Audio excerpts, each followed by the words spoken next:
Here's our master carpenter, Renato Manuel, 38 years old, 22 years of experience. He's the leader of the team, the construction team here in Calvary Morrinhos.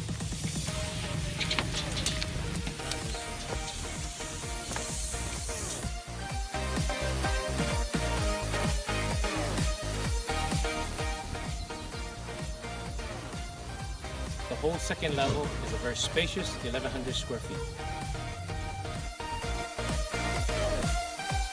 It only took us 4 weeks to build this whole second level. After much work and sweat, this is what we have on show you. 108 square feet. This is the largest conference room / classroom.